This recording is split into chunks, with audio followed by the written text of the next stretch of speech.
Welcome back to my channel. কেমন আছেন সবাই? নিশ্চয়ই ভালো আছেন। একটি নতুন ভিডিওতে আপনাদের শুভেচ্ছা। তো আজকের ভিডিওটি হচ্ছে ফোনপে কিভাবে ব্যবহার করতে হয়, ফোনপেতে মোবাইল রিচার্জ কিভাবে করতে হয়, ব্যাংক অ্যাকাউন্টে ট্রান্সফার কিভাবে করতে হয়, ফোন নম্বরে টাকা কিভাবে ট্রান্সফার করতে হয়, ব্যালেন্স কিভাবে চেক করতে হয়, ব্যাংক অ্যাকাউন্ট লিঙ্ক কিভাবে করতে হয়। তো আজকের ভিডিওর মধ্যে সেটি বলবো। তো ভিডিওটি যদি ভালো লাগে তাহলে লাইক করবেন, শেয়ার করবেন, সাবস্ক্রাইব করবেন, বেশি বেশি করে সাপোর্ট করবেন। এই চ্যানেলে অনেক ভালো ভালো ভিডিও নিয়ে আসবো। তো ফোনপে কিভাবে ব্যবহার করতে হয় সেটার উপর আমি ভিডিও তোমার মোবাইলের মধ্যে স্ক্রিনের মধ্যে আমি দেখাবো যে কীভাবে ব্যবহার করতে হয়, কীভাবে ট্রান্সফার করতে হয় সব কিছু। তো সেটা করার জন্য আমি মোবাইল স্ক্রিনে অন করছি, করে তোমাকে ফোনপে ব্যবহার করার সঠিক পদ্ধতি দেখাচ্ছি। তো চলুন ভিডিওটি স্টার্ট করে নেই। মোবাইলের স্ক্রিনে যে ফোনপে কীভাবে ব্যবহার করতে হয়। তো হ্যালো গাইজ, আমি ভিডিওর মধ্যে আমি বলেছিলাম যে ফোনপে কীভাবে ব্যবহার করতে হয় সেটি দেখাবো। তো ফোনপে ব্যবহার করার পদ্ধতিটা আমি বলে দেবো। তো ফোনপে ওপেন করে নেবেন। ওপেন করে নেওয়ার পর তোমার ব্যালেন্স চেক করার জন্য দেখেন নতুন ডিজাইন এসেছে, তো এর কারণে তো ব্যালেন্স চেক করার জন্য চেক ব্যালেন্সের উপর ক্লিক করবেন। তারপর তোমার অ্যাকাউন্টে যাবে, তারপর ইউপিআই পিন মারিয়ে তুমি অ্যাকাউন্টের ব্যালেন্স দেখতে পারো। তুমি কোনো ব্যাঙ্ক অ্যাকাউন্টে টাকা ট্রান্সফার করবা, তো কীভাবে করবা?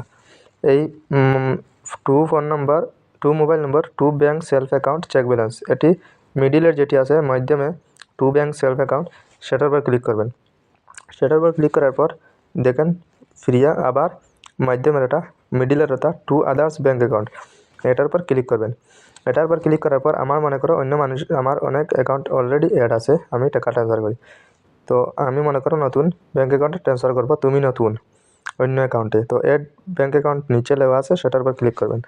সেটার উপর ক্লিক করার পর কোন ব্যাঙ্ক অ্যাকাউন্টে তুমি টাকা ট্রান্সফার করতে পারো উপরে দেখাচ্ছে যেটি ব্যাঙ্কগুলো, এগুলোতে যদি না হয় তাহলে মনে করেন এখানে আমার লাগে আইসিআইসিআই ব্যাঙ্ক, ওখানে আইসিআইসিআই নাই, তো আমি মারবো আইসিআইসিআই। হ্যাঁ, ব্যাঙ্ক অ্যাকাউন্ট আমি নিয়ে নেব।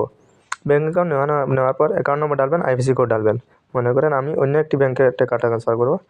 মনে করেন আমি ট্রান্সফার করব, মনে করো ইন্ডাসইন্ড ব্যাঙ্ক অথবা কোটাক ব্যাঙ্ক, মনে করো কোটাক মহিন্দ্রা ব্যাঙ্ক। কোটাক মহিন্দ্রা ব্যাঙ্কে দেখেন অ্যাকাউন্ট নম্বর লাগবে, আইএফএসসি কোড লাগবে না, অ্যাকাউন্ট নম্বর লাগবে। অ্যাকাউন্ট নম্বরে আমি অ্যাকাউন্ট নম্বর ঢেলে দেবো।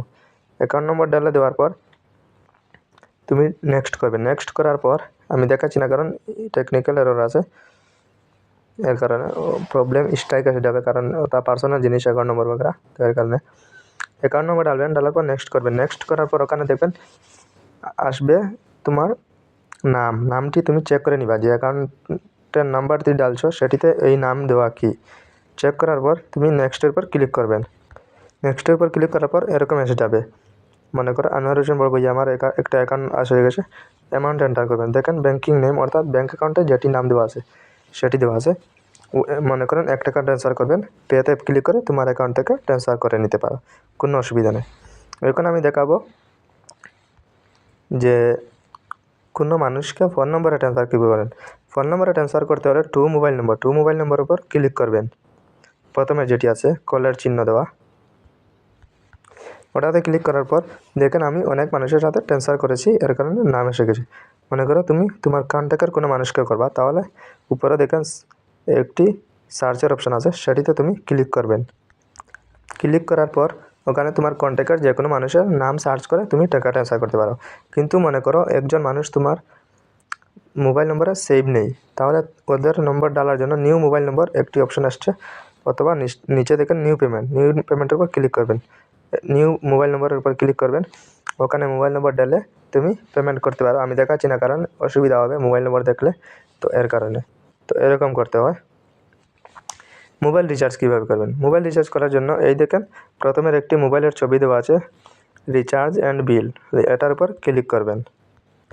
এটার উপর ক্লিক করার পর দেখেন যদি মোবাইল রিচার্জ করতে চান তাহলে মোবাইল রিচার্জ, প্রথমে একটি মোবাইলের ছবি আছে, সেটিতে তুমি ক্লিক করবেন।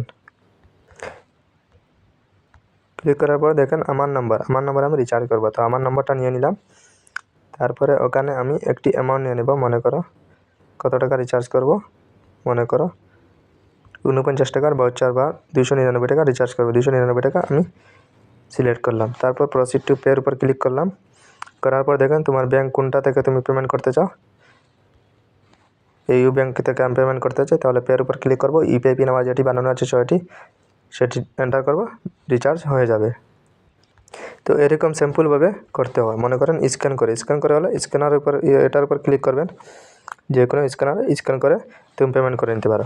তো যদি ফোনপেতে অন্য কোনো অসুবিধা থাকে তাহলে আমার সাথে কন্ট্যাক্ট করতে পারো, ইনস্টাগ্রাম একটি মাসুম27 অথবা কমেন্ট করতে পারো যে কোনো বিষয়ে অসুবিধা অনলাইনের বিষয়ে। তো সেটি আমার সাথে কন্ট্যাক্ট করতে পারো, কন্ট্যাক্ট করতে পারো কমেন্টে অথবা ইনস্টাগ্রামে। তো আজকের ভিডিও ততখানি।